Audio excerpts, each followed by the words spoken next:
My passion is really about improving equitable access to opportunity. And to me, a huge part of that is education. Education is such a gift that we take for granted, especially here in Canada. And so having worked in other countries and other places where this gift isn't just granted, I think we have so much work to do. And I think there's so much potential, but I really do think it's about cross-sector collaboration. Welcome to Voices of Leadership, the podcast that shines a spotlight on the remarkable women of the International Women's Forum, who are reshaping industries, defying norms, and being instigators of change. I'm your host, Amy, and I'm inviting you on a journey through the minds of trailblazers. Each episode is a candid conversation with women leaders from across a variety of industries and sectors. Through these conversations, we aim to ignite a fire of inspiration within you, whether you're a budding leader, a seasoned executive, or simply someone with a passion for growth. On today's episode, we welcome Melanie Rodriguez. Melanie is currently the Director of Corporate Partnerships with the Toronto Public Library. We talk about our mutual love of reading and how the library has changed over the years. Melanie is also an IWF Fellow. She completed a year-long program in conjunction with Harvard and INSEAD Business School, which brings together young women from around the world to learn together and be mentored by current IWF members. Melanie shares stories of the lessons she learned and the connections she's made through this opportunity. Welcome, Melanie. It's so nice to meet you. Thank you, Amy. I'm so happy to be here. We're thrilled you're on the show. You're talking to us from Toronto, correct? I am. And you're a member of the Toronto IWF chapter? So I'm actually a recent IWF Fellow. So I just graduated in June from the Global Fellowship. Yes. So do fellows have to be members of IWF or not necessarily? It's actually the reverse. Oh. Fellows cannot be members of IWF because the idea of the fellowship is to help women move into roles that would then transition them into becoming a member. Well, I didn't know that. So now I've learned something. So I had a whole bunch of questions about the fellowship. So why don't we just start there? So as you said, you are an IWF Fellow and you've completed a program through Harvard University. What was your motivation to apply and what was that process like? It is an amazing, life-changing experience. Like from day one, I would say my motivation to apply was really about being able to discover how to make a bigger impact in the world. I think when I had kids, I almost got stuck in a sense of I knew what my mission was, but I wasn't sure how I wanted to achieve it. And so the fellowship was just this incredible learning opportunity to be able to meet other change makers and leaders and to really explore how to gather the tools, network, and also understanding and strategy of how to make a bigger change. So how did you hear about the program then? I was really lucky. So lady Nancy Griffin reached out to me from a newspaper article in my local newspaper and asked me to meet with her. I spoke at one of her events and she said, you need to do this fellowship. I'd never heard of it before, never dreamed of anything, honestly, as amazing as this fellowship. And that was really what started the process. The first year I didn't get in. And so then I reapplied a couple years later and was able to get into the fellowship and haven't looked back since. Wow, that's amazing. So now that you're done, are you a member of IWF or is that not part of it at all? So normally the rule is you have to wait 2 years after graduating to become a member. And some chapters, I know that does change. Some people do become members right away, but I haven't moved into that territory just yet. Oh, so it was at Harvard and you have to go to Harvard and be on campus. Is that correct? Yeah, so there's actually 3 parts. So the first part is the IWF International Conference. So ours was in Las Vegas. And so we meet before to do an orientation. Then the second part is at INSEAD in France. And then the third part, which is where the graduation was at Harvard. So all of them in person, and then you have virtual activities throughout the year as well. So what were you doing in France then after the conference? I would say France at INSEAD is more about reflection. So you do learn tools. So you do classes during the day, but you also have an executive coach and a board of advisors, which is made with other fellows. And you do a 360-degree feedback to really understand what are your strengths, what are your weaknesses, what you need to improve. And so INSEAD is really about making sure you're aligned with your strengths, with your goals, but also with your personal values and mission. Wow, that's quite a process. What did you learn from that? A lot. It honestly, I think going, I know, I can I imagine. think going in, I was like, I know my mission. I'm going to be great at this. I'm right on track. And then we went through this exercise with my board of advisors, and the executive coach says, "How does this make you feel hearing Melanie's story?" And typically when I share my story, people say, "Oh, it's uplifting. It's great." And their response, their words were, "This is sad." And it was the first time in my life that I realized, like, I thought I was so connected to everything I wanted, but in reality, on the surface level, everything checked off. But beneath the surface, there was this huge disconnect, and I was really burnt out and not moving towards my goals at the rate I should have. And that was the first time I realized that. And so it really forced me to do a lot more reflection after the experience. And then eventually I ended up switching careers, and I am just so much happier and more aligned with everything ever since. Wow. And how long was the program? Is it a year or is it longer? It's a It year. is a year. Okay. Yeah, it's a year-long process. And you also get a mentor throughout the year. So that also helps you as you move along. And is your mentor an IWF member? They are. And so it's really interesting because they take all your information from your application and try to find someone who they think is best suited for you. And so mine was actually in a different sector, which I ended up moving towards the nonprofit sector. So it's almost like IWF knew me better than I knew myself at the time of application.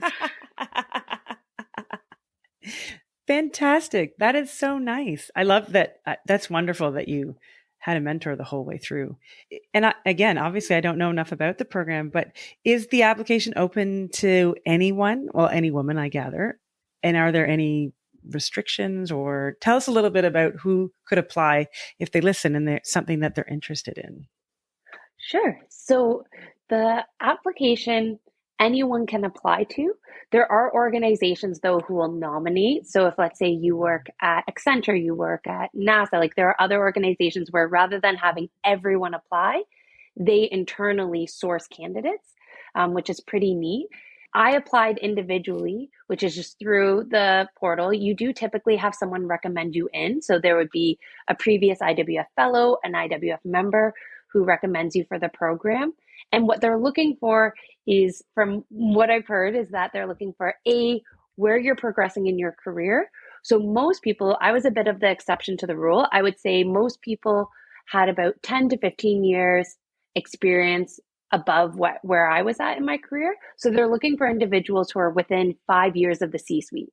So some people were CEOs, some people were just about to become CEOs, but that's really their goal, is to help women go over that last hurdle to move into executive roles. Oh, okay. Well, that's fantastic. That's wonderful. I've always heard about it and always read about it. It's fascinating to learn so much more about it. I'm sure you learned so much and met so many interesting people.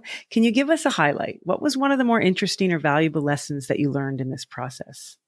So you learn a lot of practical tools like cross-cultural communications, tons of stuff at Harvard, but I would say the most useful one for me was being able to be in a room of women, primarily mothers, who were 10 to 15 years ahead of me in their life. And so I think when I joined the program, my daughter was 1, my son was 4, and I was really overwhelmed and not, I don't think there's such thing as balance, but in terms of burnout, I was at such a high rate of burnout. And so being able to meet with women who had already tackled all of the challenges I was currently facing and to hear their advice genuinely changed the way I live, the way I work, the way I parent. And that is something that is going to help me for, the next 20 years. So that to me was the biggest highlight, is creating these lifelong friendships, but also having role models to help you navigate career and motherhood at the same time. But I know for every fellow, it would be a very different experience. It may be that it's more focused on their career or more focused on their impact that they're working on. Those are valuable lessons to sort of see other people do it before you. You mentioned a lot about career and how this process changed your trajectory a little bit. But from what I've read, the majority of your volunteer work, your board work, and your career has revolved around literacy, which is something I'm quite passionate about. So why don't we start with your current position with the Toronto Library? You recently joined the Toronto Public Library Foundation as a Director of Corporate Partnership. Can you tell us a bit about your new job?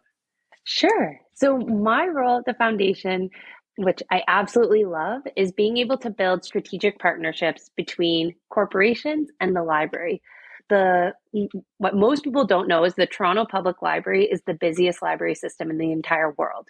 So we are a global leader on so many different fronts. We deliver over 19,000 programs every year. We serve over two-thirds of Torontonians. And so my job is to be able to look at all of the amazing impact that the library is doing, and then saying, how does this align with a corporation's either corporate social responsibility goals, or sometimes it can be aligning with their business goals. So, is there an opportunity to do a sponsorship where you're reaching your target audience while also making an incredible impact in the community? So I'm going to date myself a little bit, but I love the library. I spent a lot of time in the library, in school. The reference library was a place that I spent a lot of time at, and we needed it to find information. I had a photocopy card. I had to find the books and all of those things. A lot has obviously changed. So how is the library used now? That is such a great question because I think most people, when they think of the library, they think of books.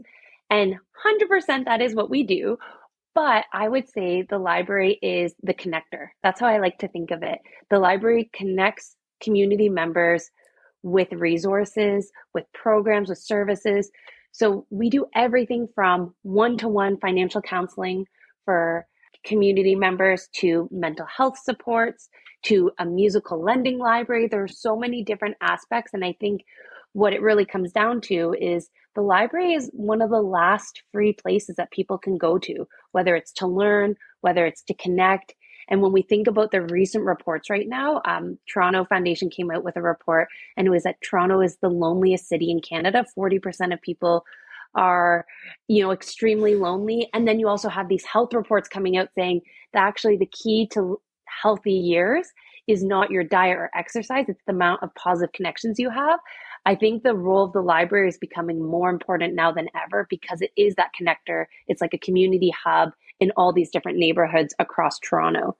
It's interesting to see how it changed, but yet it's still so important. What I really want to know now, though, is I think you can talk and eat in the library. Is that right? It is true, yes. And there's so That many is. fun events that, like, you think sometimes we think of programs and services there are so many that address very specific needs, but there are also a lot that are just fun and ways to get to know other community members. They had one, and it was a parade, and it was to learn about the environment, and they had all these activities for kids and they have activities for adults. And so I think the library is just always growing and expanding its impact in so many ways to bring community members together. I spent a lot of time at the library as a young mother as well. There were so many great programs for young kids, and what a great place for them to explore and learn about books and programs and all of those things. So I have used it outside of school as well. Definitely. So what are your goals then in this new job? You talked about partnerships and you talked about sponsorships. Is there an open and willingness of these corporations to support the library and be a part of the community in that way? Yes. I think, I'm obviously biased in this, but I think corporations, there's so much potential to make strategic partnerships. I think when we look at the younger generations, each younger generation is more and more, I don't know if caring is the right word, versus prioritizing, but they really are prioritizing purpose-led companies. And so I think corporations, there's two different buckets. There's the bucket of giving to the library is just an amazing thing to do because it builds safer communities that you operate in. So there's that benefit there. But then there's also the benefit of by aligning your money with your values, you're also becoming more appealing to younger generations who are also going to be your target customers. So to me, there's so many benefits to corporations above the fact that there are also just amazing CSR managers who want to make an impact in the world. So you add that layer on top, and it just seems like a really great opportunity for more corporations to come on board. I agree. It's a good place to support the community. Now, before you got to the library, you were still involved in literacy, and I'm actually very curious about Hoot Reading, and my research tells me that it's an online tutoring program. Is that correct? It is. So it's founded by two incredible mothers. It's a social enterprise, and so they connect children with qualified teachers for one-on-one reading supports. And so it's a one-on-one, they have an online platform, and they really are just trying to change children's lives through literacy, because there is a huge literacy crisis that many people don't know what happened long before the pandemic. And so they're just trying to take evidence-based ways to teach literacy and make it more accessible regardless of where you live. So you could be in a rural community that doesn't have access necessarily to an in-person session, or you could just be a busy parent like myself who doesn't have time to pick up my kid, drop them off at a tutoring session, come back. So now my kid can just sit at the table and do a tutoring lesson with a teacher, the same teacher every week, to help kind of overcome some of the literacy challenges. So incredible company that I think is making really big waves with families across North America. So can you talk to us a little bit about the literacy crisis or challenges? Because I think that often people think illiteracy comes from sometimes challenges like dyslexia, big things that have a label, and don't always realize that there is a literacy challenges with kids who aren't diagnosed with anything or who don't have some label attached to them. It's just a challenge for them to read. Yeah, so I'm going to use pre-pandemic numbers because I think every year the numbers are getting worse and it's honestly hard to keep track of them. But even before the pandemic, if you looked at students in grade 4 in Canada and the US, over 2/3 of them were reading below their grade level. And the reason why I'm not an educator, but the reason why educators tend to focus on grade 4 is because that's when the curriculum moves from learning to read to reading to learn. So if you're reading below grade level in grade 4, that is when you start seeing the drop across all the other grades. And we see this all the time. Kids are doing really well. They can get all the way up. And then in grade 4, all of a sudden you see groups of kids falling behind. And you may think it's because it's math or because they're not good at science. But a lot of times the root problem is actually that they're not reading at their grade level. So they're not able to process the information fast enough, and it starts funneling into all the other subjects that they're working on. And so a big portion of this is because the way we've been teaching for a long time is not aligned with the science of reading. So the science of reading is a body of research that says when we teach kids a certain way how to read, they are more likely to be able to succeed. And so I'm really trying to paraphrase this down in the simplest terms, but if we think about the way we're teaching kids to read right now, we learn at visual cues, we learn at what's in the picture and all these different things that help them until grade 4. But then when we start taking away pictures, we start taking away these hints, it starts falling apart. And so the science of reading is really about teaching foundational reading skills. So that way, when you hit grade 4, 5, 6, you can answer all of this yourself. And so if we're only teaching how to read for, about 30% of the population is able to read in any way, then those 30% of kids are going to thrive. And the other 70%, which is kind of syncs up with the stats, are going to start falling behind. So there's a big shift. The Ontario government did a right to read, is implementing right to read report recommendations to try to shift the education system to the science of reading. But it's going to take a long time for kids, educators, resources to catch up. So being able to use other sources, whether it's your local library, it's going to a one-on-one tutoring company that is focused on evidence-based supports, can help children in the meantime. And I assume then if you hit grade 4 and you are below grade level in your reading, it can make it extremely difficult to catch up once it's recognized, perhaps in grade 6 or 7, for example. It's so much harder. So I cannot remember the stat, but there was a stat that said if you do reading intervention before grade 1, it's something like you have a 90% success rate. But if you do the reading intervention after grade 4, it drops, and I'm going to have the exact number wrong, but somewhere around the 10 to 15% range. It's a huge difference. It's so much more difficult. It's possible, but it's so much more work once you've hit grade 4. So that's why early intervention is so important. And you referenced that you were using pre-pandemic numbers. Do you think that the pandemic merely highlighted the problem and didn't necessarily cause the problem, as it's sometimes said? I think it's a combination of both. I think it definitely highlighted a problem that educators had raised, but the general public wasn't necessarily aware of, especially because if you see your child with a picture book and in front of you, they look like they're reading. And I see friends do this all the time. They send me a video and they're like, look how great my child is reading. But once you know the clues of being able to tell when a child is actually guessing from the picture, you realize they're not reading, they're really good at guessing. And so I think on one hand, it definitely highlighted it. But on the other hand, it did make the problem so much worse because they had so much less access to education. There were communities, one of them that I know we worked with at Hoot, where they didn't have access to internet. So when people transitioned to online learning, these communities had nothing. They were given paper, exercise sheets. But if you're belonging to a family where maybe your parents are also illiterate, you can see how quickly the education gaps widen. And then you add in the fact that not everyone had access to good Wi-Fi, not everyone had access to good technology. Like there just were so many layers that made people fall further and further behind. And then if you had access to money, you could pay for tutors, you could pay for services like Hoot Reading, and then your kid is likely going to be at that top of the class while the people at the bottom are falling further and further behind. Yeah, we experienced that on a bunch of different levels, even if you don't have parent support, because not everyone was able to sit with their young children through the entire process. So it was a whole challenging thing, of course. That's fascinating stats. I really find it interesting. And I can see some of that with the ages of our children and whatnot, especially the early reading. Ours were very good memorizers. So you're right about they weren't really reading, they were memorizing, which was a skill of itself, but not the reading skill that we were looking for. So what are your thoughts on literacy and education in general then? My passion is really about improving equitable access to opportunity. And to me, a huge part of that is education. Education is such a gift that we take for granted, especially here in Canada.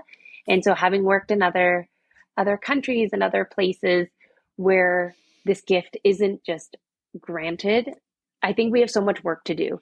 And I think there's so much potential, but I really do think it's about cross-sector collaboration. It's about working with organizations like the library who are not just providing books, but also providing programs to support children in their education. It's about bringing in corporations, major gift donors. Like there are just so many people who have to come together to be able to address this cause, because if you don't address literacy, then it becomes adult literacy, and their chance of breaking out of the cycle of poverty is so much lower. And so I think it's such an amazing opportunity for us. If we think of like an impact investment, to me, literacy and education is the greatest investment we can make, because you don't see the impact right away, but you see it 10, 20 years when they're able to break out of the cycle of poverty and have better health outcomes and better standard of living. And where else in the world have you worked? I've worked in Central America and then also Latin America. So one of my earlier jobs was being executive director of International Children's Foundation that worked in Peru and Bolivia, and they did amazing work in rural communities where there weren't necessarily access to teachers because they were so remote. So we would bring teachers in, we would bring in resources, and I think those opportunities to me are so special. And I love, even to this day, I still stay connected with some of the projects I worked with and actively work with them now. The kids are adults who are innovating and coming up with solutions to help their community. And I just think that is the greatest indicator of success someone could have. It must have been quite an experience to be able to see education in a different country. You mentioned how lucky we are in Canada to have access to it. How did that inform your values or your goals going forward then? It really changed who I was as a person. A decade ago or over a decade ago, I volunteered at a children's home in Peru. And that's where I saw that the children were way smarter than anyone I had met, like at that age. Like they were brilliant children, but they didn't have access to the same opportunities as us. That was my big aha moment where it's like, this is my life purpose. I want to dedicate my entire life to make sure that children like these amazing kids have access to opportunities, have access to education, because it is so unfair that they are so smart, they are so kind, like just the kindest, most caring children you have ever met. But statistically, I knew what they were likely going to face. They weren't going to have funding for a university. They weren't going to, they would just face so many barrier after barrier after barrier, all because of where they were born. Like it's just the lottery of where we are born. And so that definitely shapes everything I do. I'm working with one of the girls who is now a grown up woman who is actually transforming that exact same location, the original orphanage that was for helping young kids. It moved to the jungle, and now she's taking that and she's actually building a home for orphans when they turn 18 to give them a community and then a place where they can learn the skills to be able to transition into the work world and break the cycle of poverty. And so I just think it's shaped everything about who I am, my family, what I want to do in my life. And I'm so grateful to have had that opportunity. I can imagine. And lucky too to see the sort of fruits of your labor already come to fruition with these young children now grown up and doing great things in the place where you found them. Yes, and that had nothing to do with me. That had nothing to do. Like, I honestly think like they changed my life, and I went back, I think 6 times, and I still fundraise for them. But it is like, if I was going to say that relationship, I would say it's a one way. Like, I just got so much out of it. And so for me, it's like the least I can do is now fundraise to make sure that you can continue your work because you're all just such incredible individuals. So we're talking all about literacy. What are you currently reading? What am I currently reading? I have a long list of books actually from the fellowship from Harvard. Oh, really? Yeah. Oh, no way. Oh, you should share that with us for sure. I think I have them all upstairs. But I have a long list of books that I've been trying to get through that are just incredible, focused on leadership and focused on empathetic leadership, focused on how to deal with conflict and challenging situations. And so they're all different, but I think the tying theme is that they all relate to how we can be more influential and impactful leaders. And have you started any of them yet? Yes, but I tend to start and stop. The one book that I have finished and I reread multiple times, which is here, and I always recommend this, not from the fellowship, but it's from the Judy Project, which is actually in Toronto. And I've read that. Yes. I went and saw an IWF event about it. It was a great book. It's an incredible book. And so I read it first on my mat leave. It's now like my go-to maternity leave present because I just found it so inspiring and also a nice, helpful little bits. And because it's in little bits, I'm able to like reread it over and over again. And I just love it. I love Colleen Moorhead. I've heard her speak a few times and she's very inspirational. Well, you just answered my next question because I do ask that of people. What book do you gift the most? So that's the one. Definitely. This is the one I gift the most for sure. It's a good gift. I've done it as well. Yeah, it's very, very good. So we've talked a little bit about your new position and, you know, the fellowship. Before that, though, what was your first experience in a leadership position? My first experience in a leadership position was that International Children's Foundation that we had spoken about. So I was 24 and I had just become an executive director with very, very little experience. And it was such a humbling, incredible learning opportunity because we had a board in Canada and we had a board in Peru. And so there were so many different aspects of learning. Like the first one was how to fundraise was a big one because I wasn't a fundraising background and that was the main responsibility of my job. The second, cross-cultural communications. Like there were huge differences in cultures and how to communicate and understand that. And then the third one, I think, which in all my roles, I still need to learn, is really needing to balance your passion for wanting to make a change with also the reality of burnout and knowing that you need to think smart and strategically as opposed to working hard. And although that sounds like common sense, I think my natural state is to just like work as hard as possible. So that was a really great opportunity to learn that and learn the power of networks to create change.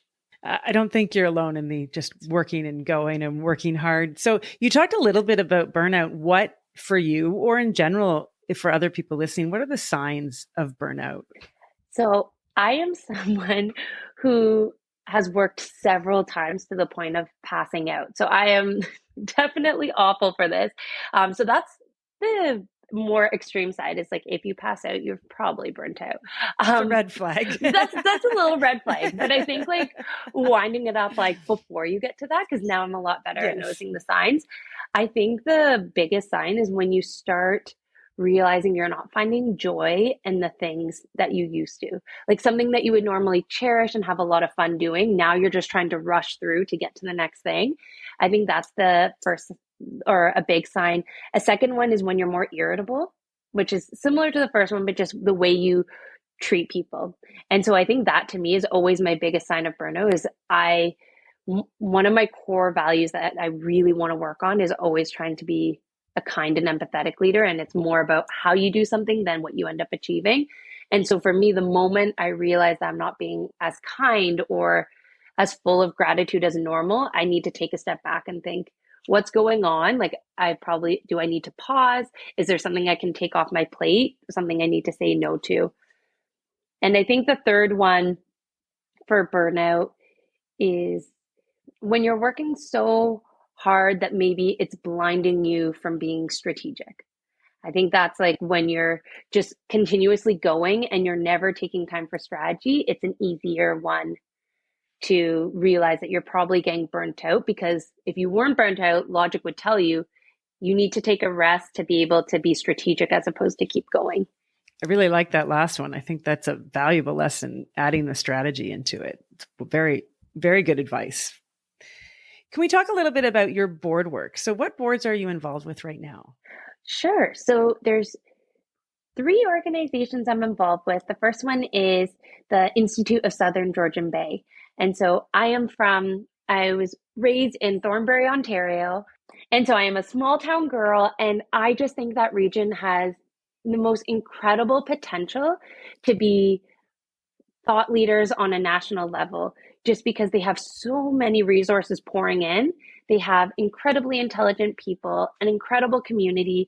And so I joined the board there really because I just am in so much awe of what they're doing and what they have potential to do. And so the Institute really is about being a think tank for local community initiatives. So bringing together leaders across sectors to brainstorm ideas to tackle really big challenges.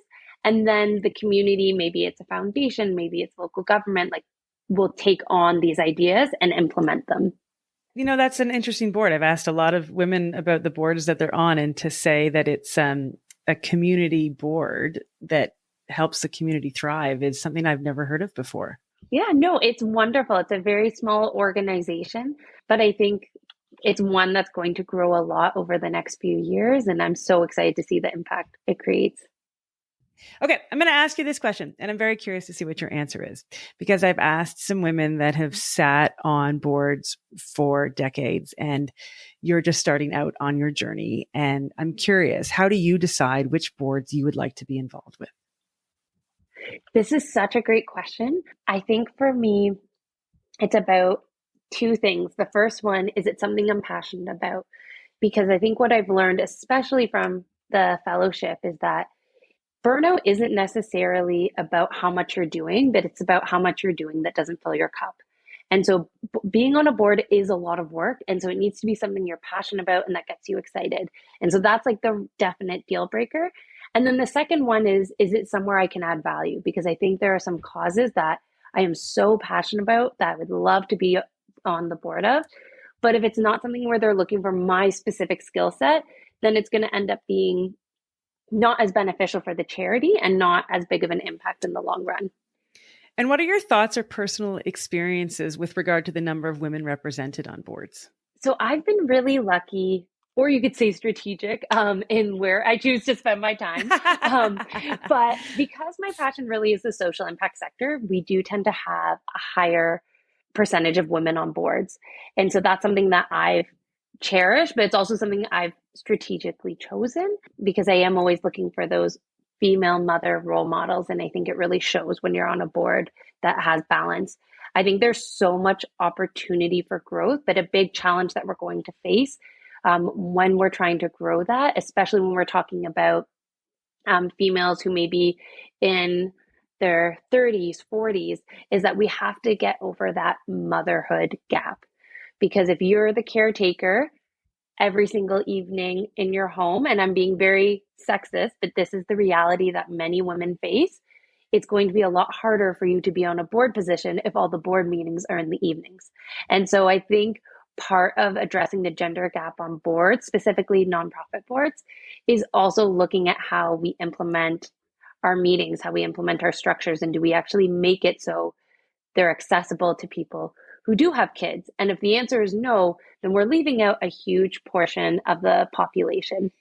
It's a good point to call out the motherhood gap. And as much as it's stereotypical and not everyone does it, there are large women that are in it and do need help and assistance and guidance coming out the other side. So it's very wise to call it out.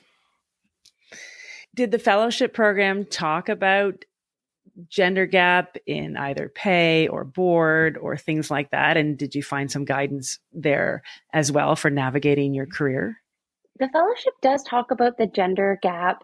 I think they talked about it at INSEAD, but more in like the historical context. I think the way the fellowship operates is definitely to address the gender gap in leadership, in boards, but their focus on how to address that gap, I think, is a three-pronged approach. It's the mentorship with someone who's already jumped over to the other side. The second one is the tools. So really getting those lessons from Harvard, from INSEAD, about how to communicate, how to improve your leadership. And then the third one is the network component. I think they're very strategic and they build a class. And I've heard them say they don't always pick the most successful people. They pick the people who are going to be the most successful to the cohort. And so it really is this idea of building a sisterhood or a collective of leaders who you can lean on as you move up through the ranks, which is something that actually Trisha had talked about in your last podcast, how she did with entrepreneurs. So I feel like it's a very similar model in the sense that we can all support each other as we navigate leadership challenges. It's very helpful to have a network in place as you go through all of these things. So it's fascinating that it's provided for you. I think that's a great thing for a young person to have as they start out on their career. You talked a lot about mentorship and the mentorship component of the fellowship. What have you learned that you think will make you a good mentor?